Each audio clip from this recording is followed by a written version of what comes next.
Chapitre 2, une série d'échecs. C'est suite aux événements que je vais vous relater dans ce chapitre que le doute s'est emparé de moi. Il y avait en effet une contradiction entre les affirmations du professeur et la réalité quotidienne. Par exemple, le professeur me disait souvent que notre puissance était le summum de toutes les puissances, du fait qu'elle était divine. Pour mieux comprendre la pensée du professeur, je vous donne dans l'ordre chronologique les grades existants au sein de la secte dont je faisais partie. Dans l'ordre croissant, nous avons élève, diplômé, professeur, docteur et enfin Dieu ou déesse.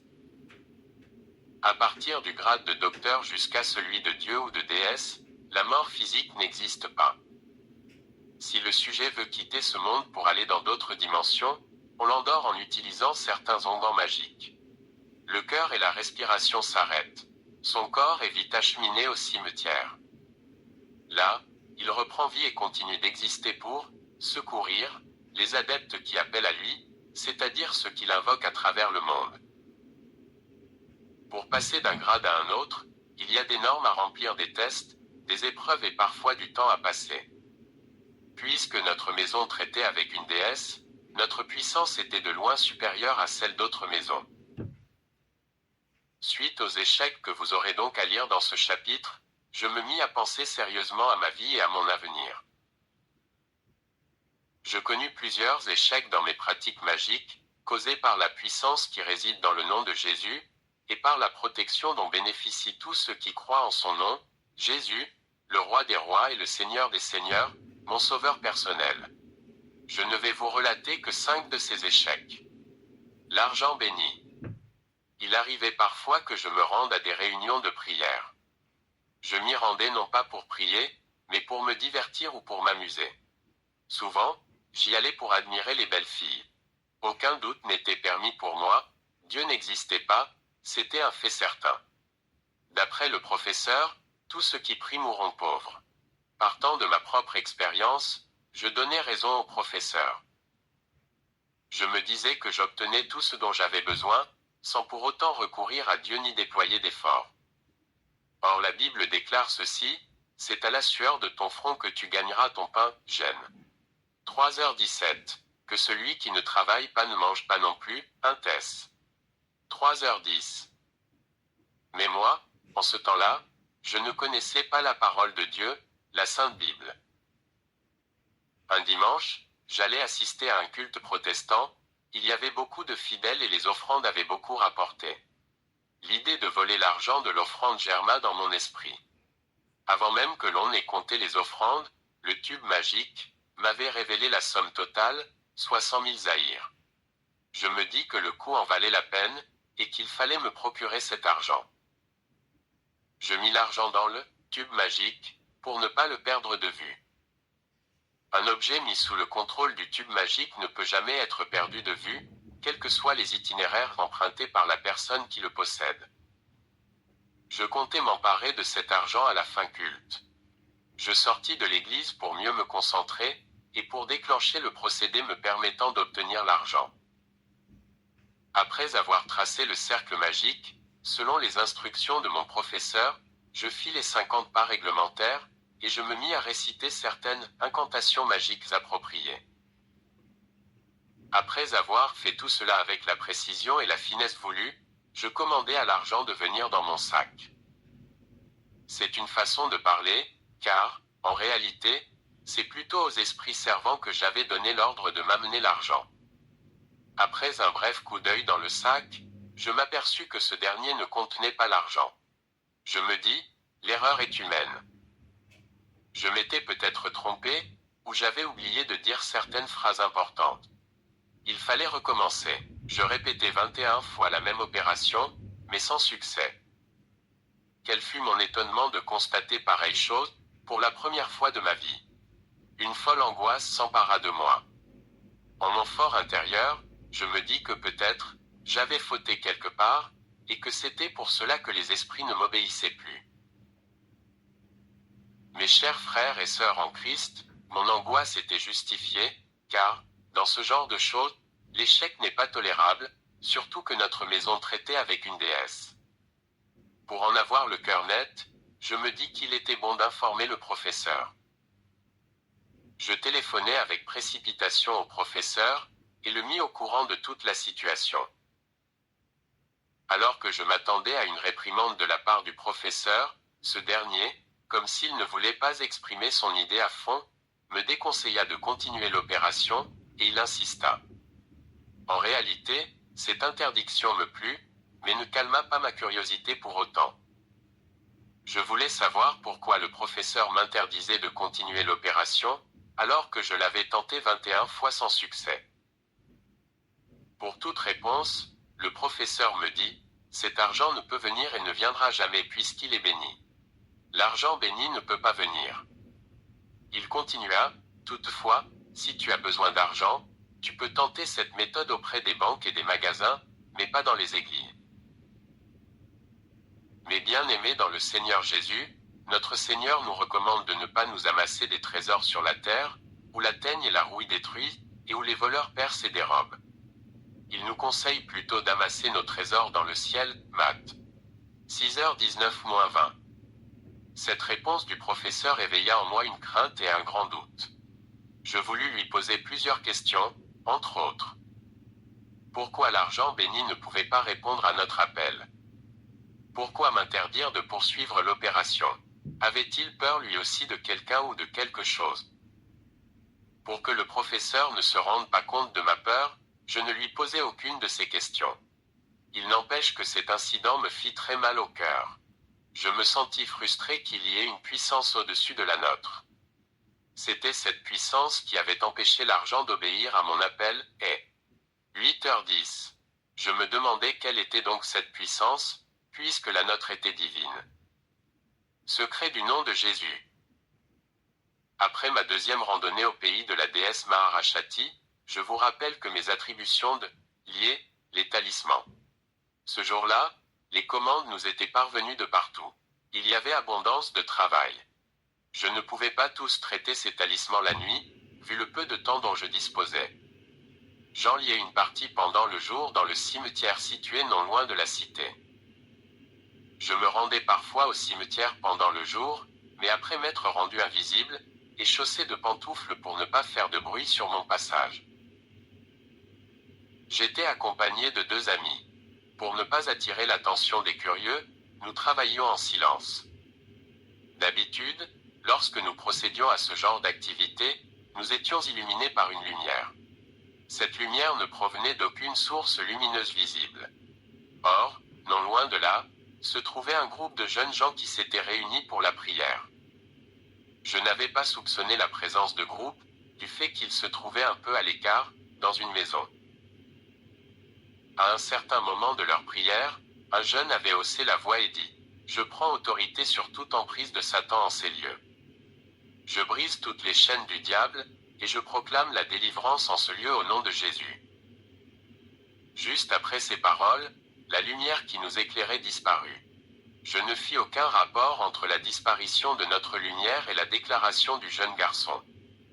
Quelques minutes plus tard, environ 5 minutes, la lumière reparut.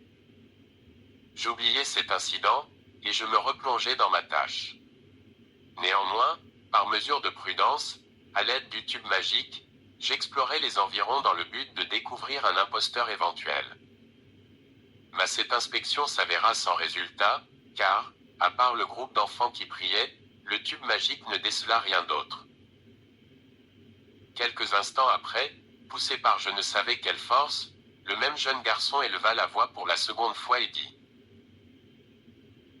« Vous, œuvre satanique, vous, esprit des ténèbres, je vous donne l'ordre de quitter ce lieu et de vous en aller dans l'abîme réservé pour vous depuis le temps, au nom de JESUSCHRIST. » Tout comme pour la première fois, notre lumière s'était éteinte, cette fois pour de bon. Après avoir longuement attendu, je me dis qu'il était préférable de neutraliser ce groupe de jeunes gens en prière, et que c'était peut-être d'eux que provenaient ces disparitions de notre lumière, car un deuxième examen par le tube magique n'avait révélé que ce groupe dans les parages. Je vous fais remarquer qu'avant de me décider à maîtriser ces jeunes garçons en prière, je fouillais à l'aide du tube magique chacun des participants, dans le but de déceler une force ou une puissance quelconque. Mais mon examen s'avéra nul. C'était seulement par mesure de prudence que je voulais maîtriser ces jeunes gens.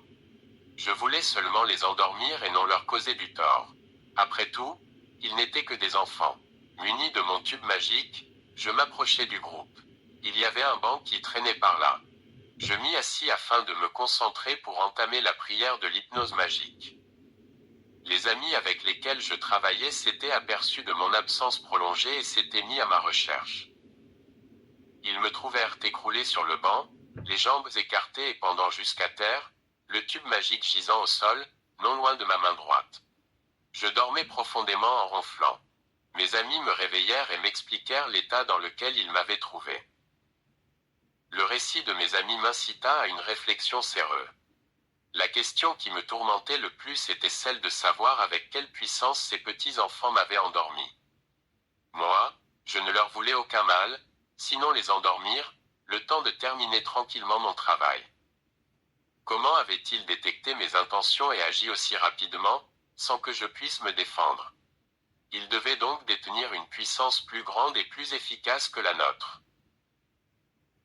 Si quelqu'un m'avait poignardé, alors que j'étais allongé sans connaissance, je serais mort comme n'importe qui du commun des mortels. Moi, Lisungi Mbula, serviteur de la déesse Maharashati, diplômé de haute magie indienne, dépositaire du pouvoir divin du grand Ashanti, étendu sur un banc sans connaissance. Les paroles du professeur me revinrent à l'esprit, tu seras protégé contre tout ennemi tant visible qu'invisible. Le groupe des jeunes gens avait terminé leur prière et était parti depuis longtemps de l'endroit où ils se trouvaient. Il n'y avait plus moyen de les atteindre pour leur poser quelques questions. Ce fut à ce moment-là seulement que je réalisai que c'était suite à la prière du jeune garçon que nos lumières avaient disparu. Le doute qui avait pris naissance dans mon esprit se concrétisa petit à petit. Malgré les affirmations du professeur, notre puissance n'était pas la plus grande. Au-dessus d'elle, il y avait une autre puissance plus grande. C'était elle que possédait le groupe de jeunes gens dont l'un m'avait ridiculisé. Que dit la Bible à ce propos? Vous, petits enfants, vous êtes de Dieu, et vous les avez vaincus, parce que celui qui est en vous est plus grand que celui qui est dans le monde. 1 Jean 4/4. Et encore. Par la bouche des enfants et de ceux qui sont à la mamelle, tu as fondé ta gloire pour confondre tes adversaires, pour imposer le silence à l'ennemi et au vindicatif. Psaume 8/3. Hosanna. La fuite des Phélbus. Un autre jour, 3 étudiants de l'université de Kisangani, UNIKIS, pour présenter une session d'examen eurent l'idée de recourir à certaines notions élémentaires de la magie. Ils achetèrent des cigarettes, zahir légères, les trempèrent dans du parfum, soudant, et les séchèrent au soleil pour les fumer à minuit.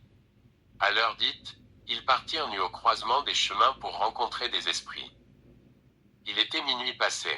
Je me rendais au cimetière comme d'habitude pour me restaurer et me divertir. D'habitude, les personnes qui pratiquent ces choses se rendent invisibles. Souvent, pendant le jour, lorsque je me rendais au cimetière, je me rendais invisible, mais, la nuit, je ne voyais vraiment pas la nécessité de le faire.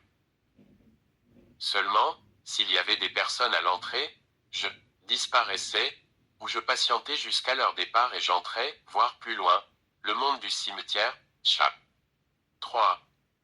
Ce jour-là, je croisai les 3 étudiants à la bifurcation. La vue de ces jeunes gens à pareille heure et dans un tel endroit me fit sourire. Je m'approchai d'eux et leur demandai, pour plaisanter, s'ils n'avaient pas peur de se promener à une heure aussi tardive de la nuit. Les jeunes gens, peu coopératifs, me firent cette réponse. Vieux, s'il est réellement question d'avoir peur, c'est toi qui devrais en principe avoir plus peur que nous, du fait que tu es seul. Nous, on est 3. Je ne pouvais pas leur dire que je n'étais pas seul, et qu'il y avait avec moi toute une légion d'esprits servant pour me protéger. Alors j'ai continué ma route vers le cimetière en leur souhaitant bonne chance dans leur entreprise. Un peu plus loin, toujours sur ma route, j'ai croisé 3 êtres immondes, 3 monstres d'une laideur parfaite. Les mots me manquent pour vous décrire la forme ou l'aspect qu'avaient ces esprits.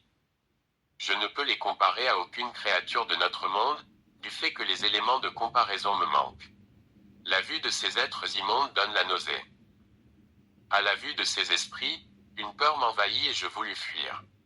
Oui, je voulus fuir, car, malgré tout le temps que j'avais passé dans la magie, je n'avais jamais vu d'esprit aussi laid et répugnant. Mais, me rappelant que j'étais détenteur de la protection du divin Ashanti, j'ai changé de dimension, j'ai utilisé une capacité acquise par mes pratiques de spiritisme, celle de devenir un esprit supérieur. Chers frères et sœurs en Christ, je vous rappelle que j'avais dépassé le stade de la magie ordinaire. Mon initiateur me considérait comme son fils, et m'avait ainsi transmis beaucoup des connaissances qu'il détenait. Ces connaissances, en principe, exigent des sacrifices humains. Mais, pour mon cas précis, je les recevais gratuitement de mon professeur. C'est ainsi qu'après la magie ordinaire, j'ai fait de l'occultisme, du spiritisme, et enfin de la haute magie. J'étais le seul diplômé au service de la déesse pour toute la région de l'Est du Zaïre. Après avoir changé de dimension, je devenais capable d'imposer ma volonté à des esprits inférieurs tels que ceux qui se trouvaient en ma présence. Je m'approchais d'eux et leur barrais le passage. Je voulais savoir qui ils étaient et où ils allaient, du fait que leur présence ne m'avait pas été signalée. En qualité de diplômé pour toute la région de l'Est, il était de mon droit que l'on me tienne informé de toutes les allées et venues des étrangers dans ma juridiction administrative. Les esprits immondes me firent cette réponse. Nous sommes des Phélbus, de la famille du prince Belzébu. Depuis longtemps, nous habitons cette zone, dans le quartier Roapo, ici à Kisangani. Nous partons répondre à l'invitation des amis. Ils ne pouvaient pas me mentir, car je dominais leur volonté. Mais le quartier dans lequel ils prétendaient habiter n'existait pas à Kisangani.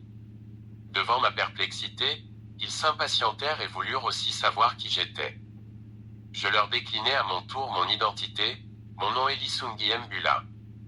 Je suis diplôme, au service de la déesse Maharashati de l'Inde. À mon annonce du nom de la déesse, le climat de méfiance qui régnait déjà au milieu de nous se dissipa et ils me confièrent confidentiellement, nous sommes pressés.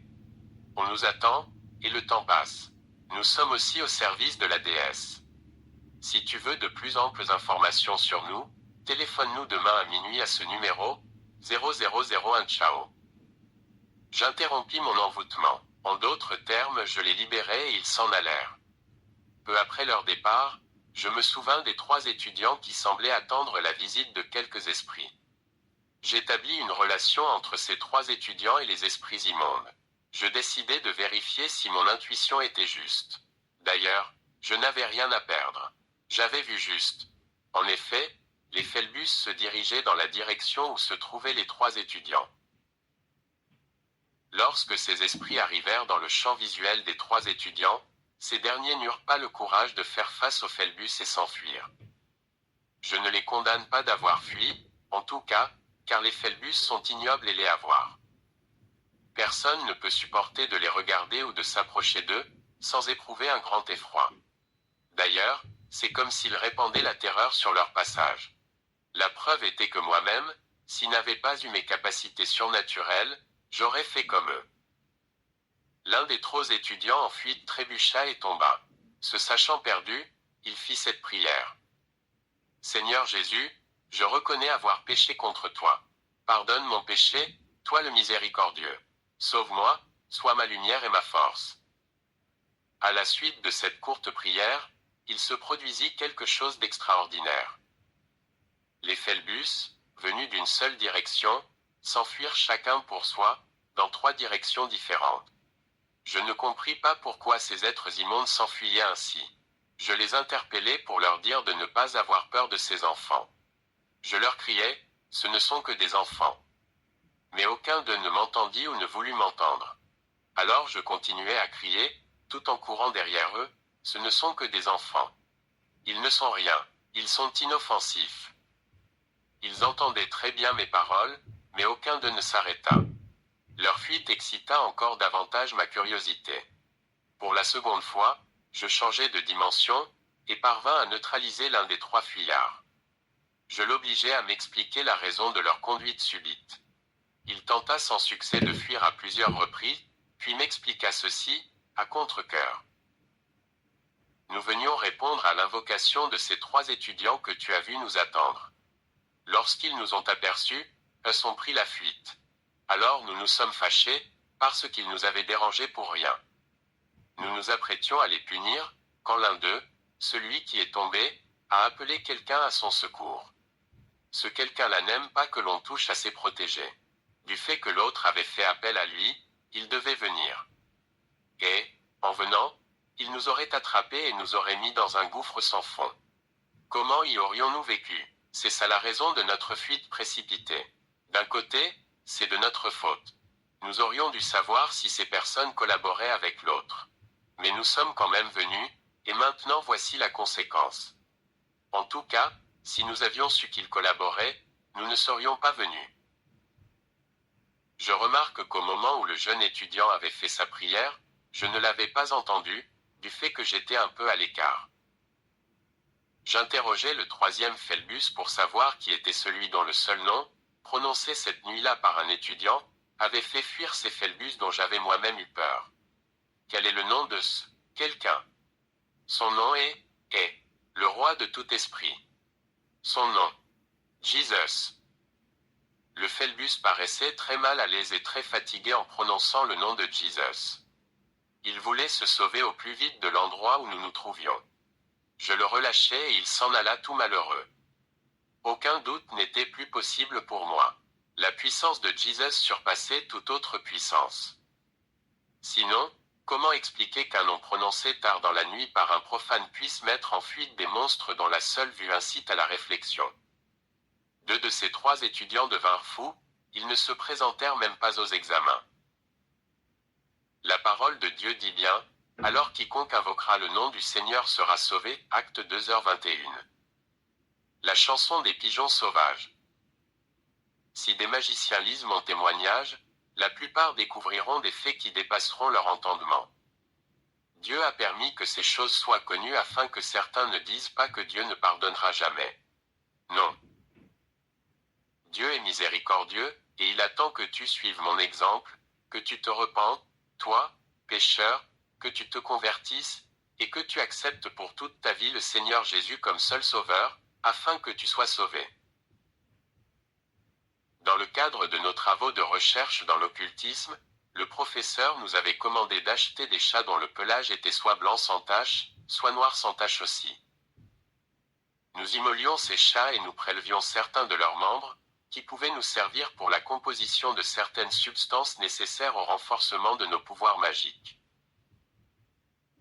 Nous nous servions du liquide contenu dans les yeux des chats pour composer un ingrédient qui, consommé, nous donnait la possibilité de comprendre le langage des animaux. Nous étions capables de comprendre comment les poules pouvaient injurier les femmes qui les chassaient quand elles voulaient balayer la cour, ou quand elles becquetaient les graines exposées au soleil. De telles scènes étaient nombreuses. Les gens nous voyaient parfois rire sans raison apparente et nous traitaient de fous ou de fumeurs de chanvre, alors qu'en réalité nous étions témoins d'un fait comique. Toutefois, il nous était catégoriquement interdit de dévoiler aux profanes le secret de nos rires, sous peine de devenir fous. Non seulement le secret de nos rires, mais aussi rien de ce qui se déroulait ne devait être révélé aux profanes. Il est dit dans la Kabbale, celui qui ose faire ces choses doit se taire. Nous avions l'habitude de nous retirer chaque année dans des lieux calmes pour étudier les phénomènes de la Terre, dans le but de prévoir les événements présents. Nous nous servions des faits passés pour sonder l'avenir, en les comparant à certains événements. Nous expédions les résultats de nos travaux à différentes maisons européennes, qui les utilisaient dans leur rubrique « Horoscope ». Toujours d'âmes le même ordre d'idées, et poussé par la curiosité, j'avais calculé mon propre signe astrologique, communément appelé horoscope. Aidé par le professeur, mes calculs avaient donné que je mourrais à l'âge de 97 ans. Nous avions poussé les calculs pour savoir ce que deviendrait mon âme après ma mort. La réponse était qu'après ma mort, mon âme ira au cimetière de l'université de Kisangani, et qu'elle travaillera au secrétariat situé au 2e niveau. J'étais sûr de moi et j'étais conscient du fait que je serais dans ma ville natale, contrairement à mes amis, dont les calculs avaient donné que leurs âmes reposeraient, après leur mort, dans des cimetières parisiens ou londoniens. Le moment de faire nos recherches arriva. Après avoir terminé les préparatifs, nous partîmes, le professeur, 2 de mes amis et moi, à la recherche d'un endroit calme pour nos travaux de recherche. Nous arrivâmes au-dessous d'un grand arbre appelé en langue swahili, Itum. Il faisait très chaud ce jour-là, et la marche nous avait fatigués. Nous nous arrêtâmes sous l'ombrage de cet arbre pour nous reposer. Le sommeil nous saisit, car nous avions décidé de nous reposer avant de commencer les travaux. Alors que nous nous apprêtions à débuter nos travaux, nous entendîmes au-dessus de nos têtes une chorale qui interprétait une belle mélodie. Tout le monde resta calme pour admirer la beauté de la chanson. Son contenu était le suivant. Nous sommes bien. Nous nous nourrissons sans peine. Nous nous déplaçons avec aisance. Nous vivons dans le calme et la paix, à l'ombre des grands arbres. À qui revient le mérite? Que tous les mérites reviennent à Dieu, notre Créateur. À qui? À Dieu, seul Créateur du ciel et de la terre. À lui la louange, l'honneur et la gloire à tout jamais. Comparez ce cantique au cantique de Moïse, Apoc. 15/3-4. Nos regards convergèrent tous vers l'endroit d'où provenait la mélodie qui nous avait charmés. Un soupir d'étonnement s'échappa de nos 4 poitrines quand nous découvrîmes la provenance de ces voix. Perche sur une branche, 7 pigeons sauvages étaient les auteurs de ce beau texte, psaume 150/6. Ce qui m'avait le plus étonné n'était pas que les pigeons puissent chanter, mais plutôt le contenu de leurs chansons. Chers frères et sœurs en Christ, Dieu parle de différentes manières. Mais, du fait que j'étais aveuglé, je ne pus pas voir la main de Dieu derrière les paroles prononcées par ces oiseaux. Pourtant, ce jour-là, je me désintéressais de la magie. Quelque chose en moi m'incitait à réfléchir, comment les animaux, les oiseaux, connaissent-ils l'existence d'un Dieu créateur qu'il faut honorer, alors que moi, qui suis un homme, je ne sais pas le faire. Je n'eus plus le courage de continuer mes recherches. Je rentrai à la maison et les autres me suivirent. Sur le chemin de retour, je décidai d'abandonner la magie. Mais l'idée de mourir jeune me faisait peur. Je n'avais qu'une vingtaine d'années. Je décidai donc de les servir encore jusqu'à ce que j'aie 70 ans, puisque la totalité de mes jours était de 97 ans. Ainsi, après cet âge, lorsque je serai vieux, je pourrai commencer à prier. À cet âge-là, si je devais mourir, je pourrais le faire sans regret, du fait que j'aurais déjà vécu longtemps. Plongé dans ces réflexions, j'arrivai abattu à la maison. Je partis directement me coucher, alors qu'il ne faisait pas encore nuit. À minuit, je ne partis pas au cimetière pour manger comme d'habitude. Après minuit, des coups de téléphone vinrent de tous côtés. Le maître du restaurant s'impatientait, à cause du repas qui refroidissait, et il voulait savoir si je ne venais pas manger. Mes petites amies me demandèrent s'il fallait qu'elles viennent me trouver à la maison, au cas où je tarderais à les rejoindre au cimetière. Des communications venant d'Europe réclamèrent les résultats de nos recherches de la journée, qu'il fallait expédier. Pour mettre fin à toutes ces questions, je débranchai mon téléphone. Je ne demandai pas au professeur l'explication exacte des paroles contenues dans la chanson des pigeons sauvages. Tout d'abord, ces paroles ne nous étaient pas adressées. Même si cela avait été le cas, les oiseaux ne pouvaient pas savoir si leur message atteindrait son but, pour la simple raison qu'ils ne savaient pas que des humains comprenaient leur langue. Je me demandais si c'était un avertissement donné par quelque témoin caché. Mais non, je ne voulais pas voir les choses sous cet angle. La prière du vieux diacre. Comme je l'ai dit dans le chapitre précédent, le résultat de mon initiation à mes nouvelles fonctions s'était avéré concluant. Suite à ce résultat, le professeur me laissa diriger certaines opérations délicates, comme l'opération que je vais vous décrire dans les lignes qui suivent. Il s'agit de la capture d'un esprit condamné. Il y avait un jeune homme qui, par l'intermédiaire de mon professeur, avait signé un contrat pour obtenir un porte-monnaie magique. Jour après jour, pendant 6 mois, le jeune homme trouvait chaque matin dans son porte-monnaie la somme de 5000 zaïrs. Il dépensait cet argent comme bon lui semblait, c'est-à-dire sans condition aucune. Ce jeune homme était riche.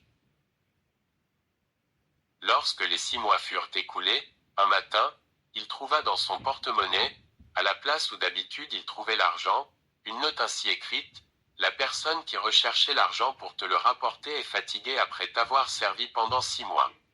Veuille nous envoyer son remplaçant dans un bref délai. Cette note n'impressionna pas notre jeune homme. Il s'attendait à cette situation et s'était préparé en conséquence. Il s'y attendait, car lorsqu'il avait signé le contrat, tout lui avait été décrit en détail. Après lecture de la note, il partit voir le professeur. Ce dernier le mit en rapport avec moi, nouveau diplômé de la région et serviteur de la déesse. Je convoquai le jeune homme pour faire connaissance avec lui et pour une prise de contact. Lorsque le jeune homme vint, je sortis les documents qu'il avait donnés lors de son adhésion.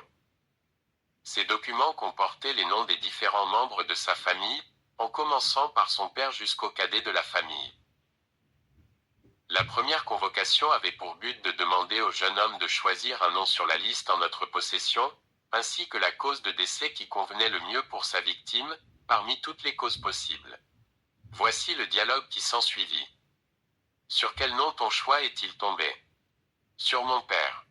Pourquoi ton père? Qui d'autre voulez-vous que je sacrifie? Mon père est le plus âgé de toute la famille.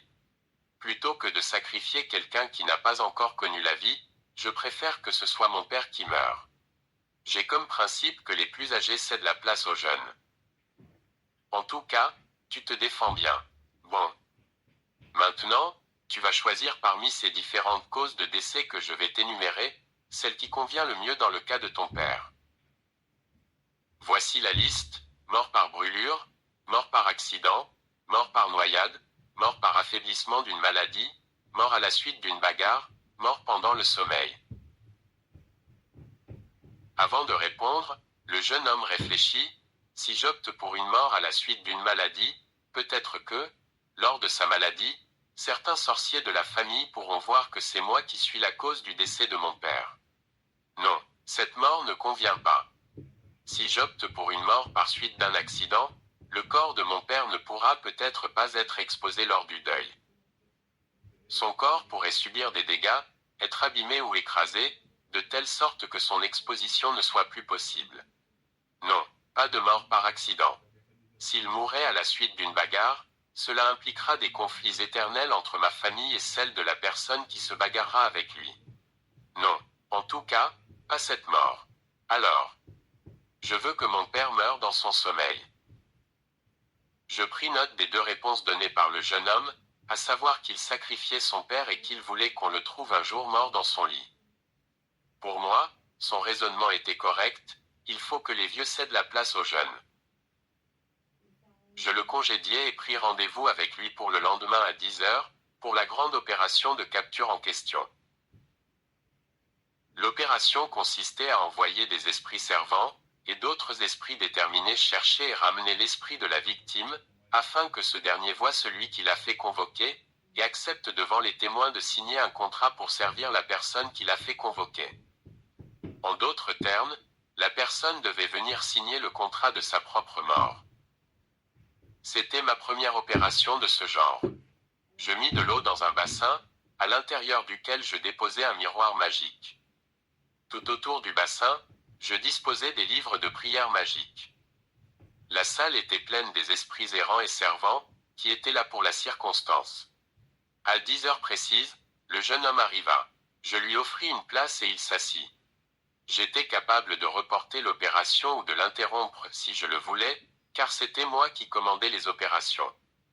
Après quelques minutes de concentration, je me mis à invoquer les esprits à haute voix. Je dis: j'invoque les 8 esprits soumis aux 8 sous-princes. Je veux que vous me rameniez l'esprit de cette personne, nom de la personne, pour qu'elle accepte devant vous de travailler pour celui qui l'a désigné. Après cette invocation, je citais les noms des 8 sous-princes en question. Puis je regardais dans le miroir pour voir l'esprit de la personne en question venir répondre à mon appel. Il se produisit alors sous nos yeux un événement qui dépassa notre entendement. Alors que je fixais des yeux le miroir placé dans l'eau, je vis apparaître un morceau de bois de la dimension d'un petit doigt. Peu un autre bout de bois apparut. Les deux morceaux de bois s'étaient unis pour former une croix. À l'intersection de ces deux morceaux de bois se mit à couler une substance liquide de couleur rouge comme du sang.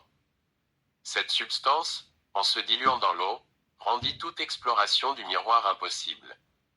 Tous les esprits errants s'enfuirent à la vue de ce phénomène. Je jetai le liquide rouge qui se trouvait dans le bassin. Je remis à la place de l'eau propre, et replaçai le miroir dans le bassin. Il fallait donc recommencer l'opération avec d'autres données. Je doublai la puissance de la prière magique et prononçai ces paroles. Je vous invoque, vous les 8 esprits sous-princes, car les 8 esprits qui vous sont soumis ne sont pas efficaces. Je vous somme, par le nom ineffable, de me ramener l'esprit de cet homme, afin qu'il vienne signer le contrat en votre présence. Je citai les noms de ces 8 esprits sous-princes, ainsi que le nom de la victime. Après cela, je regardai intensément dans le miroir à travers l'eau du bassin. Cette fois, j'étais sûr de voir apparaître l'esprit du père du jeune homme qui se tenait à côté de moi. Au lieu de cela, je vis dans le miroir une grande étendue d'eau. Je scrutai le miroir pour essayer de distinguer le fond de cette étendue d'eau, mais mes efforts furent vains.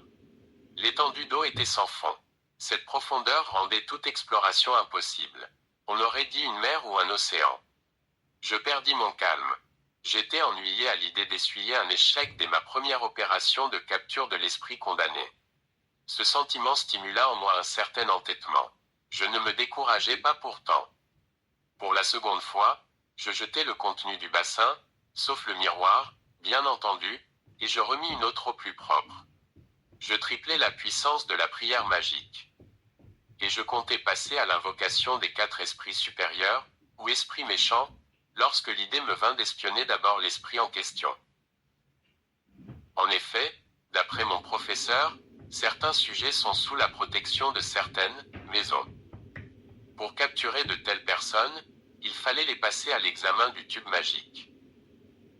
Ce dernier avait aussi pour fonction de déceler la protection dont bénéficiait le sujet, ainsi que le degré de cette puissance protectrice, afin de l'évaluer en la chiffrant.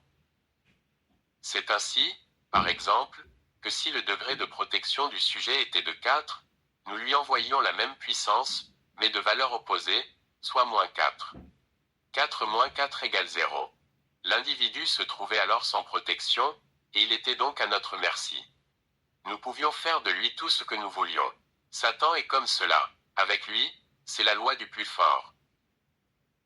Selon les enseignements du professeur au sujet des personnes qui font l'objet de l'opération de capture, elles semblent souvent rêver ou être mal à l'aise.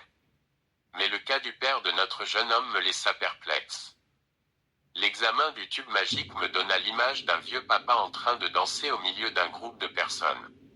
Le tube magique ne me révéla aucune protection sur lui. Vous comprendrez qu'il n'y avait donc aucun moyen de le neutraliser, puisqu'il n'avait rien sur lui. Mais qu'est-ce qui l'empêchait donc de venir à notre appel? Un deuxième examen me donna l'image du vieil homme en train de récolter de l'argent au milieu d'un groupe de personnes. Je demandai au jeune homme qui était à côté de moi, « Que fait ton père dans la vie ?» Il répondit, « Mon père est diacre dans une église protestante. » Un simple diacre ne pouvait pas résister à un dieu. D'où provenait donc cet échec? Je voulus téléphoner au professeur pour le tenir informé de la tournure des événements, mais je m'en abstins, me disant que si j'échouais à ma 3e tentative, alors je le ferais. J'invoquai donc les 4 princes méchants. Je vous invoque, vous les 4 princes méchants, afin de me ramener l'esprit de ce mortel. À moi, à moi, à moi, à moi. Je vous invoque pour que vous me rameniez l'esprit de ce mortel, mort ou vif. Sauf dans un cas comme celui-ci, où la victime devait mourir le jour même, nous donnions souvent un délai allant de 2 jours à 3 mois avant que la victime ne meure, bien qu'elle ait déjà signé le contrat. Après avoir invoqué par leur nom ces 4 esprits méchants, je vis apparaître une main dans le miroir. Cette main tenait par 3 de ses doigts un tout petit livre. Les esprits servants qui m'aidaient dans cette opération se demandèrent entre eux, « Cette main est-elle celle de la personne que nous attendons, ou celle du propriétaire du livre ?» Le petit livre en question était un Nouveau Testament, version Louis II. Lorsque les esprits servants remarquèrent que le petit livre était un Nouveau Testament, ils s'enfuirent tous en me disant que le propriétaire de ce livre était toujours dans sa parole. Ils s'enfuirent tous, me laissant avec le jeune homme. Ce dernier ne voyait pas les esprits. Du fait qu'aucun esprit n'était resté avec moi, il était pratiquement impossible de continuer l'opération. C'était un échec cuisant, et il fallait prévenir le professeur. Voir Romains 8h31-37. Le jeune homme était toujours présent et avait suivi toute la scène. L'opération de capture de son père était un échec cuisant. La seule et unique possibilité qui restait à faire dans un pareil cas était de choisir une autre personne de la liste, mais en partageant en deux parties les années qui restaient à vivre au client. La première partie devait appartenir au client, et la deuxième à la maison. C'est ce que j'expliquais au jeune homme, tu sais que tu devras vivre 94 ans. Nous allons soustraire ton âge actuel du nombre de tes années, et nous diviserons la différence par 2. Tu dois donc vivre encore pendant 36 ans et 6 mois, puisque tu as 21 ans. Première moitié sera pour toi, et la seconde partie pour nous, après quoi tu pourras aller te reposer pour de bon. Toutefois, avant de procéder au partage des années, je me fixe encore un délai de 3 jours pour essayer de capturer l'esprit de ton père. Si je réussis, tu vivras, mais, dans le cas contraire, nous exécuterons le plan que je viens de te décrire. Puisque tu es encore présent, tu peux signer d'avance le contrat, pour prouver que tu es d'accord avec le partage des années. Le jeune homme signa pour approuver sa propre mort dans 36 ans et 6 mois, dans le cas où j'échouerais. La situation de ce jeune homme m'avait beaucoup peiné. À mon avis, il était normal que le vieux diacre meure à la place de son fils, parce que le vieux avait fait son temps, alors que le jeune avait toute la vie devant lui. Je promis au jeune homme de faire tout ce qui était en mon pouvoir pour le sauver. Je savais d'avance que la maison n'attendrait pas pendant 36 ans pour rappeler premier jeune homme. Je le savais. La nuit, avant d'aller au cimetière, je me rendis invisible, et je passai à la maison du vieux diacre pour l'espionner. Aidé par les esprits errants, je fouillai de fond en comble le domicile du vieux diacre, dans l'espoir de dénicher une protection quelconque, un fétiche ou un talisman. Toutes nos recherches furent vaines. Alors, tapi dans un coin de la chambre à coucher du vieux diacre, j'attendais son retour pour le surveiller avant qu'il ne s'endorme. Je persistais à croire que le vieux cachait une protection occulte qui n'était pas détectable au tube magique, et qu'il conservait soigneusement. Car sa qualité de diacre ne pouvait pas à elle seule le protéger contre l'invasion d'esprits, voire même d'esprits supérieurs méchants. Mon raisonnement était fondé, puisque je connaissais des pasteurs, des prêtres, des abbés, et j'en passe, qui nous commandaient des talismans, soit pour leur avancement, soit pour leur protection contre des ennemis invisibles. Mais ce simple diacre, tapi dans la chambre, j'attendis donc impatiemment son arrivée. Mon attente ne fut pas longue. Quelques instants plus tard, le diacre arriva. Après s'être déshabillé, il mit son pyjama. Avant de se mettre au lit, il s'agenouilla et fit cette prière, « Seigneur Jésus, je vais bientôt dormir. Je ne sais pas ce qui peut m'arriver pendant mon sommeil. Je te demande une chose, garde mon esprit dans ton ciel, tout près de toi. Qui peut monter là-haut et te ravir mon esprit de tes mains? Personne. Je te prie ainsi en ton nom, Jésus-Christ. Amen. » Et il s'endormit, col. 3/3. De l'endroit où je me trouvais, j'avais suivi toute la prière du vieux diacre. Chaque mot de sa prière avait pénétré mon esprit. L'esprit de cet homme était bel et bien là où il voulait qu'il demeure, entre les mains de Jésus. Il fallait qu'il en soit ainsi, puisque même les 4 princes, les 4 esprits supérieurs méchants n'avaient pas pu ramener l'esprit de cet homme, Jean 10h29. Je voulus abandonner la partie, mais la mort du jeune me chagrinait beaucoup. Je quittai la maison du vieux diacre, et je parus, pensif, pour le cimetière, têtu. En réalité, chers frères et sœurs en Christ, j'étais dans les ténèbres, dans la plus profonde ignorance. À force de penser à ce problème, une idée naquit dans ma tête, me suggérant d'aller encore espionner le vieux diacre à son réveil. Il se pouvait qu'il détienne une protection quelconque qu'il n'honorait que le matin, et non le soir.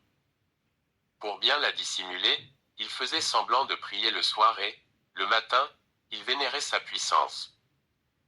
Le matin, à l'aurore, à ma sortie du cimetière, je me précipitai au domicile du vieux diacre. Le vieux se réveilla pour entamer une nouvelle journée. Chose étrange, comme s'il avait détecté ma présence dans la chambre, je m'étais rendu invisible. Le vieux, dès qu'il fut sorti de son lit, se mit à genoux et récita cette prière: Seigneur Jésus, le soleil se lève et toute la nature s'éveille. Il y a dans ce bas monde des gens qui en veulent à la vie des autres. Seigneur, protège mon esprit contre les attaques de telles personnes. Garde toujours mon esprit là-haut, de telle sorte que s'ils viennent à moi, ils me trouvent vide. Par ton nom j'ai pris, Amen. NDT, nous comprenons, ils ne pourront pas voir mon esprit ni s'en emparer. Aussi banal que ces paroles puissent paraître, chers enfants de Dieu, j'ai expérimenté leur exactitude. Cette prière matinale me découragea complètement dans mes tentatives de poursuivre l'esprit du vieux diacre. Je me résignai à la perte du jeune homme, malgré ces principes que je partageais. Pour me consoler, je me dis qu'après tout, c'était de sa faute. Il n'avait qu'à choisir une personne qui ne confiait pas esprit au roi de tout esprit. 3 jours après la dernière tentative, j'expédiai les résultats de l'opération à qui de droit. Mes chers frères et sœurs, Satan est un mauvais payeur. Il ne tient pas ses promesses. Voici sa méthode. Après vous avoir induit en erreur, il ne se soucie plus vous. Par contre, il vous arrache la vie, de peur qu'en demeurant en vie, vous ne vous repentiez et vous convertissiez un jour. Car il sait bien que c'est sur cette terre que l'homme a toutes les chances d'être sauvé et d'avoir la vie éternelle. Ce n'est pas après la mort qu'on devient saint, mais c'est bien sur cette terre, si l'on est né de Dieu. Une année plus tard, le jeune homme en question fut trouvé mort dans son lit. C'était juste le genre de mort qu'il avait choisi pour son père. Le vieux diacre, son père, est toujours vivant. Romains 6h23.